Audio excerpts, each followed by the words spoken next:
Hey, it's me again. I have honestly missed sitting down and talking to you, rambling at you, but it's been a pretty busy few weeks. I have possibly caught a subvariant of COVID, and I appeared on local radio, so trying to fit in, sitting down and talking to you guys it's been a struggle, but here I am, and I'm looking forward to talking to you about today's topic, which surrounds LGBTQIA plus History Month, which is going on here in the UK, which is where I'm from, if the accent hasn't already told you. And before this launches into a 45-minute long documentary, because I can honestly talk for England, I just want to get right into the content. So, before the month of February is over, let's celebrate trans people, gay people, and other people who are part of the lovely alphabet mafia. Let's go. A couple of things I want to preface before we get into this video. Yes, table is squeaky. I'm so sorry.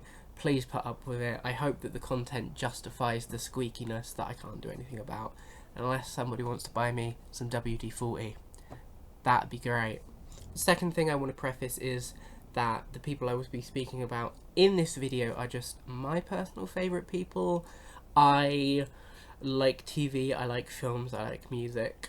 This is just going to be people that I want to celebrate, and I know that people who I want to celebrate are not going to be who everybody wants to celebrate.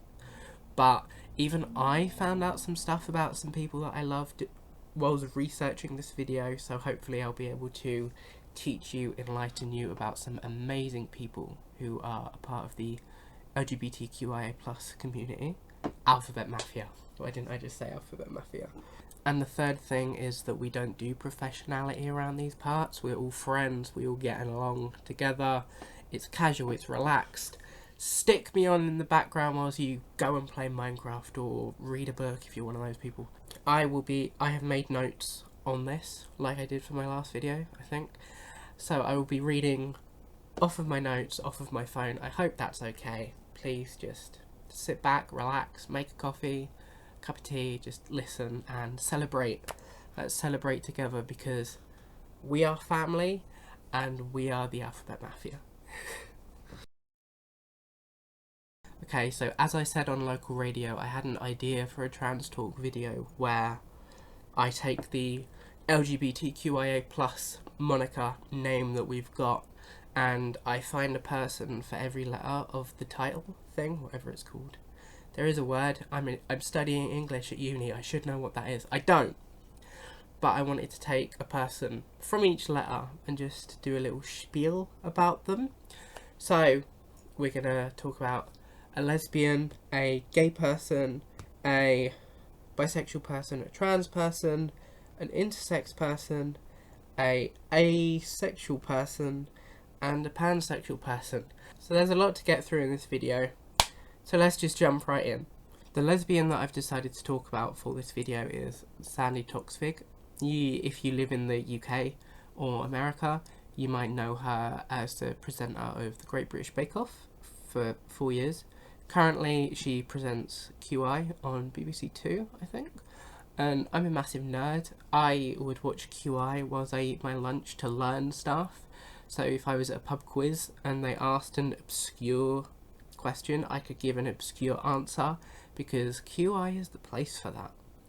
And that's how I really discovered Sandy, and I just think that she is so cute, so adorable, and I wish that she was like my aunt or something because she just radiates warmth.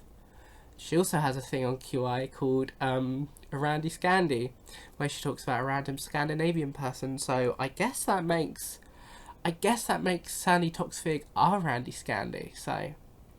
So our Randy Scanley was born in Denmark and is the mother of 3 children who are all carried by her partner, who she is now separated from. And all 3 of her children were conceived through artificial insemination. She decided to come out because, to her knowledge, there were not any out lesbians in British public life, and she didn't want her children to grow up thinking that having 2 mothers is weird. But around the time that she was coming out and thinking about coming out, She was warned that she may never work again and faced death threats, which forced her into hiding. Now, I don't know the year that she came out, but I'm presuming she didn't come out yesterday. So when she came out, it was probably a completely different social and cultural climate to now, where if you were gay, then you were looked down upon and you were given death threats. That's the kind of a world we used to live in. Sandy is currently dating a psychotherapist called Debbie, who she's been with since 2007, and they renewed their wedding vows on the 29th of March 2014, which is the same day that same-sex marriage was introduced in England and Wales, which I think is a fantastic way to mark the occasion. Also, yay to England and Wales for making same-sex marriage legal. And in December 2014, Debbie, who is the psychotherapist, and Sandy's civil partnership became officially classed as a marriage. So there is kind of a happy ending. She's got her 3 kids, she's got her marriage, but in between there, she was like told she'll never work. She was sent death threats, forced into hiding, and I think that sums up like the last 100 years pretty well, or the attitude towards not straight people pretty well. And there's more of that in our next one, because the gay person that I've chosen to talk about is George Michael. And if anyone knows me, I love George Michael with my whole heart, and it's probably going to be around about here that I talk for England about him, because I have a lot to say and a lot of feelings about George Michael. In the glorious year 1990, George Michael released a song called Freedom, and even though it was about his own struggles with fame and artistic integrity, it has since become a gay anthem. And I've done a little bit of research on this, and one of the lyrics that was highlighted was, "There's something deep inside of me, there's someone else I've got to be." And that has been tied to the idea of, as a gay person, as a trans person, as an asexual person, as a non-binary person, I could have just said as part of the alphabet mafia, accepting yourself and coming to terms with yourself and finding the bravery to come out to people and just be free. Moving on 5 years to 1995, George Michael recorded a song called Jesus to a Child, and I absolutely love Jesus to a Child. Please go and listen to it. And the song was a tribute to Anselmo Falepa, who George Michael had met in 1991 and began a relationship with. But 2 years later, in 1993, Anselmo died of an AIDS-related brain hemorrhage, and it launched George Michael into a massive, like, depressive state. He was really caught up about it, but I hardly know anything about the AIDS crisis, but that kind of strikes some reality in history, because it's somebody that I love so dearly who was really affected by what was going on. But in 2006, George Michael released a song called Amazing, which was dedicated to the person he was in a relationship at the time, called Kenny Goss, who he met in 1996. One of the reasons why I love George Michael so much is because in 1998 he was caught in a public bathroom in America engaging in lewd acts, and he was caught by a police officer.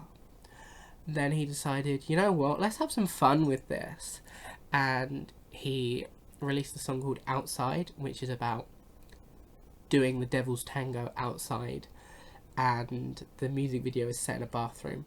But the not so great side of being caught doing lewd acts in a public bathroom in 1998 as a gay man who isn't out yet is the fact that it forced George Michael to come out. And in an interview that I've watched with him, he did say that maybe he'd done it on purpose to finally be able to come out as a gay man. And this was 1998. The social climate back then, again, it was totally different. But in his youth, George Michael had been in relationships and intimate situations with women, and he had written songs about his engagements with women. But eventually he realised that no, actually, he was a gay man, and he died a gay man, and eventually he'd record songs about his gay relationships and constantly dedicate them to his partners whenever he performed them. But the thing that really makes me angry is the fact that George Michael was forced to come out. He couldn't, on his own terms, decide to go on Oprah or Rosie O'Donnell and say, hey, I'm gay. He had to potentially go to the lengths of getting arrested to come out about his sexuality. And again, I feel like that's a perfect example of the world that we used to live in and the struggles that people have been through history. When I found out that February was LGBTQIA History Month, the first thing that came to mind was, well, in 1998, one of my favourite people was arrested and forced to come out, and nobody likes being outed. No matter gay, straight or bi, lesbian, transgender life, you're on the right track, baby. You were born this way. The bisexual icon that I have chosen to talk about, apart from myself, is Lady Gaga. One of my favourite songs by Lady Gaga is Poker Face, and I was surprised to learn that it's actually recorded about sleeping with a man, but fantasizing in your head that you're sleeping with a woman. And the idea of the poker face is that you're just putting on this face for the person you're in bed with to make it seem like you're having fun, but in reality you want to be in bed with somebody of the same gender and sex as you. Lady Gaga has since come out as bisexual, and I watched a video of her recently where she was given an award and she thanked God and the gays, and somebody asked her later, who would you like to thank more, God or the gays? And she said that she would want to thank them equally because they both made one another, which I think is beautiful. But in 2019, outside of the Stonewall Inn, Lady Gaga showed up to an event and she done a speech, and she said that she may not even be considered a part of the LGBT alphabet mafia. She may not even be considered a part of the alphabet mafia, which caused a conversation to begin about bisexual erasure. I identify as bisexual myself, but I have seen a lot of stuff online about people hating on bisexual people, saying that we're picky, we can't choose. If we're bisexual but we've only ever been with a man, then we're not bi, or if we've only ever been with a woman, then we're not bi. It's kind of invalidating, that's the word I was looking for, invalidating bisexuality and erasing bisexuality because of, I don't know, the idea that you can't be attracted to two or more genders. So what I've got from this so far is the fact that people hate bisexuals and gay people. That sounds about right, actually. Or they used to, not so much now, because the alphabet mafia is rising up, trying to get equality, love and acceptance, which we deserve. But we have gone through so much terrible things. I was about to swear there. We've gone through so many terrible things, and I feel like so far, 3 good examples of it: bi erasure, death threats, forced into hiding, outed. It's crazy. It's crazy. Straight people really have the audacity, don't they? Rather than being self-centered and talk about me as a trans icon, I thought that I would talk about Wendy Carlos as a trans icon. If you've ever seen the film The Shining or A Clockwork Orange, then you might be familiar with Wendy Carlos's work, because she was the woman who done the music for it all. And these were films in like the early 70s, and the music was being done by a trans woman. Wendy was born on November 14th, 1939, and she started living as a woman and identifying as a woman in 1968. She underwent sexual reassignment surgery in 1972, which are 2 facts that she diagnosed in 1979, and also in 1968 she started undergoing hormone replacement therapy. When speaking about her experience as a trans woman, she said that she was about 5 or 6 when she felt like she was a little girl rather than a little boy, and began to experience gender dysphoria upon her realisation of this. And then she started reading studies about trans people and trans issues in 1962, which allowed her to understand what she was going through. I really love horror and dystopian media, but I've not seen A Clockwork Orange or The Shining yet. I really want to, it's just finding the time, you know, being a radio star and everything. And when I get to finally watching them, I'm going to intensely focus on the music. And if you've never seen the films before, why don't you go and watch them? Appreciate a trans icon. Then come back here and appreciate me. I'm sure most British people are aware of I'm a Celebrity, Get Me Out of Here. And one of the most iconic people to have ever been on I'm a Celebrity, Get Me Out of Here was Lady Colin Campbell. And I love going back over compilations of her on YouTube. But I didn't know until, I found out that Lady Colin Campbell is an intersex person, and for the I in LGBTQIA+, I'm choosing to talk about her, because go and watch her, she's hilarious.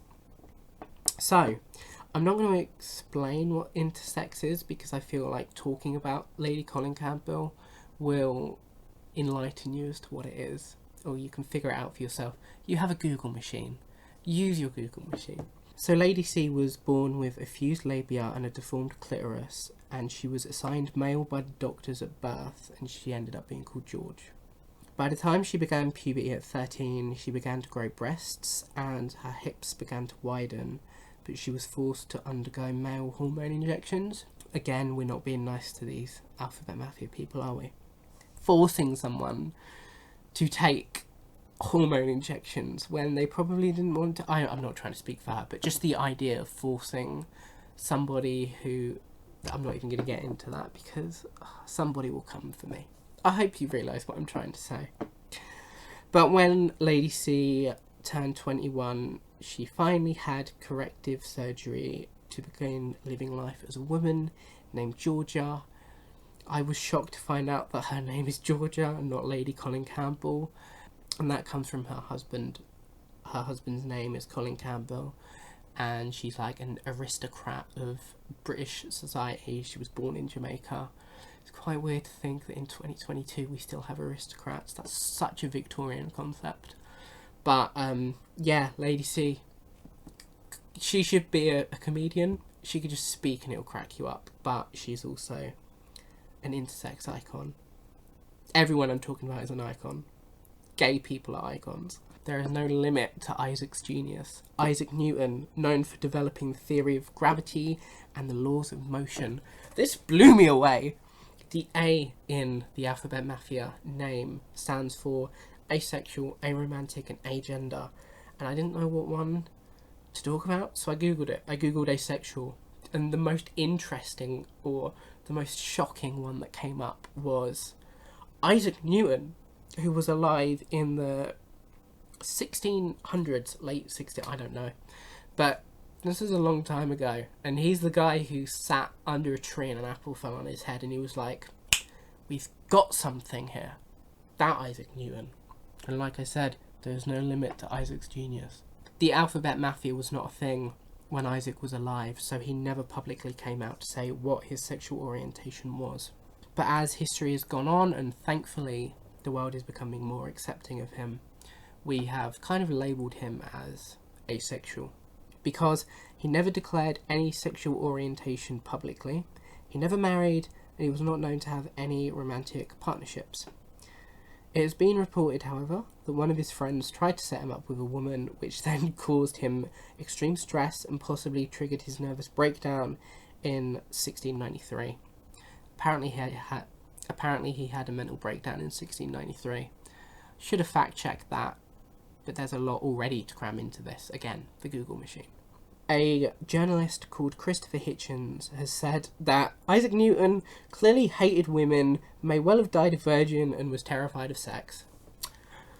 Isaac Newton, a sexual icon, enemies to apples, all around. So now we have gone through LGBTQ questioning. I think that's self-explanatory. I don't really know if there's a celebrity out there who is questioning, But I feel like because of celebrity culture, if they were questioning their identity, they wouldn't say anything until they were at least 50 to 90% certain of what they are. We've done the I, we've done the A, and there's a plus at the end. And to round this off on a absolutely fabulous note, I thought that it would give me a perfect excuse to talk about one of my favourite people ever. I love her. I even have a poster of her in my room that my friend got me for Christmas one year. I am, of course, talking about the legend, the icon, the amazing JoJo Siwa. She's also the youngest person on this list, and I remember playing cards, because I am a 40-year-old woman. I remember playing cards with my mum and her boyfriend in January, and I have JoJo Siwa's post notifications on. I'm a massive fan, what do you expect? She posted something, and it was her wearing a t-shirt saying, "Best gay cousin ever." This was a few days after posting a TikTok of her singing Born This Way by Lady Gaga. Her fans, casual fans, hardcore fans, me, went into a frenzy. We were like, "JoJo Siwa, are you gay? JoJo Siwa, are you a part of the alphabet mafia?" She didn't say anything. For 2 days! 2 days later, she confirmed that she is in fact not straight. She confirmed that she was in a relationship with a girl called Kylie, who was her best friend, turned girlfriend, sadly broken up now, but I would literally look at photos with them both together and want to cry my eyes out. So that's fun. By the time that JoJo came out, she was already kind of a gay icon because of how she dresses, with the iconic massive bows on her ponytail and the crystal diamond encrusted outfits with rainbows and bright colours. That made JoJo a gay icon already.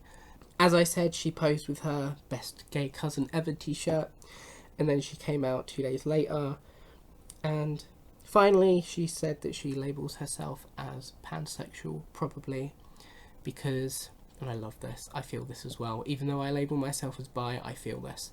JoJo Siwa has said that my human is my human, which basically means that whoever JoJo is dating is hers. She loves them. I think that's beautiful. I think that's the kind of love and acceptance that we need in society. More people should look up to JoJo Siwa. I could go on a rant about JoJo Siwa, but I'm going to spare you the time. If you've made it this far, thank you. I love you. I'm incredibly grateful for it. I hope that I've taught you something, because I learned a lot.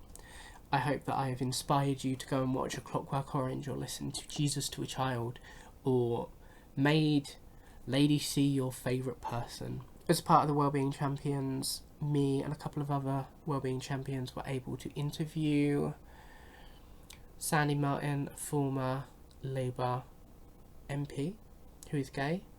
I think his name's Aaron Carter, who is a co-founder of UK Black Pride, or is involved with it if he's not a co-founder. And we sat down for an hour and we interviewed them three. If you go onto our channel, you can find the full hour-long interview. I apologise for how awkward I am. It was the first time I ever led an interview. I will get better. And a week later, us three Wellbeing Champions were on BBC Radio Suffolk. I will put a link to that in the description so you can go and listen to it. Unless you can't listen to it anymore because I think it's only valid for a month, you might be able to find it somewhere. But yes, LGBTQIA plus History Month. Please be kind to anybody that you know who is of the alphabet mafia. If you don't understand, sit down and talk to them about it. Be kind to them. Try and understand. Definitely respect us. And we'll be kind, understanding and respectful to you. We are human beings as much as you are. And we all deserve to be loved and accepted. They've had a rough ride, and hopefully going forward we can right the wrongs. So yes, thank you for watching. Hopefully it won't be as long until the next one. And I'll see you then. Please subscribe, come back, come hang out with me again. I'd really like that.